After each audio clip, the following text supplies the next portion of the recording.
السلام عليكم ورحمة الله وبركاته، كل اخواتي وحبايبي الغاليين. يا رب تكونوا في احسن حال وفي اتم صحة.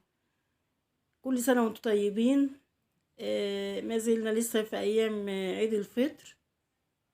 النهاردة بقى هنعمل حاجة كده كتجديد، يعني السمك طبعا انا عملته معاكم كذا مرة.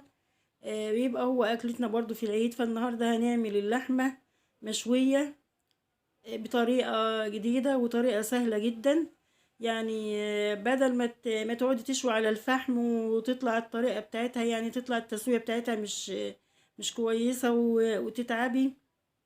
فأنا النهاردة بقدم لكم الطريقة دي أنا مجرباها كذا مرة. عجبت كل اللي داق منها عجبته، وشويتها يعني بمنتهى السهولة. أول حاجة طبعا السليق كالمعتاد، اللحمة معايا دي حمرا على سمينة، سلقتها. وبحط لها معاها يعني جزرايه وطماطمايه، والتوابل بتاعتي ملح، فلفل اسمر ولا لوري. وبدات بعد كده بعد ما اتسلقت طبعا انا مسوياها تسويه كامله. طلعتها بقى في حله زي ما حضراتكم شايفين كده، وهبدا احضر التتبيله بتاعتي. التتبيله سهله جدا وبسيطه.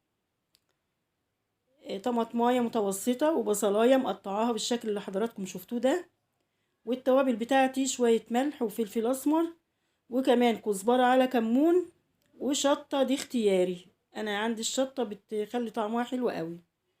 وكمان معايا كوباية الا ربع مية. ضفت ده كله على بعضه كده في الخلاط، وضربت كل المكونات دي اللي كان معايا دي، ضربتها في الخلاط كده عشان تبقى ناعمة معايا. ضفت لها طبعا المية عشان تبقى ناعمة بالشكل اللي حضراتكم شايفينه ده، لان انا لسه هسويها برضو في الحلة عشان اللحمة تاخد من التتبيلة دي وتاخد من ريحتها. التتبيلة دي يعني رغم انها يعني بسيطة، لكن بسم الله ما شاء الله بتخلي اللحمة طعم وريحة حلوة قوي. سبت التتبيلة عليها يعني لمدة ساعة، وبعد كده اخدتها على البوتاجاز على نار عالية. ويستحسن يا جماعة انه يعني الوصفة دي لو هتعمليها كده في الحلة تبقى الحلة سيراميك او جرانيت، يعني حاجة ما تبقاش لاصقة، عشان اللحمة معظم الأحيان لو حطيتيها في ألمونيوم بتلزق فيها. ومعايا التتبيلة زي ما حضراتكم شايفين اهي. طبعا يعني هي مش ناشفة. هفضل بقى كده حاطة اللحمة، هي طبعا زي ما احنا قلنا هي مستوية، فأنا هفضل حاطة اللحمة كده على البوتاجاز، وهقلب فيها من هنا لهنا كده كل شوية. طبعا هقلبها عشان ما تلزقش مني، وهفضل لغاية التتبيلة بتاعتي كده ما تنشف واللحمة تاخد معايا اللون اللي حضراتكم شفتوه ده. يعني كده اللحمة بالتتبيلة بتاعتها خلاص هي حاجة واحدة، التتبيلة مستوية جدا. بعد كده رفعتها بقى من على البوتاجاز وحطيت لها فحماية، الفحماية شوية زيت كده بجد يعني اداها ريحة حلوة قوي، ريحة الشوي. شويناها بمنتهى السهولة وما خدتش وقت زي ما حضراتكم شايفين كده. واللحمة معايا اهي مستوية تسوية كاملة وناعمة وجميلة جدا يعني، وحاجة من غير تعب يعني.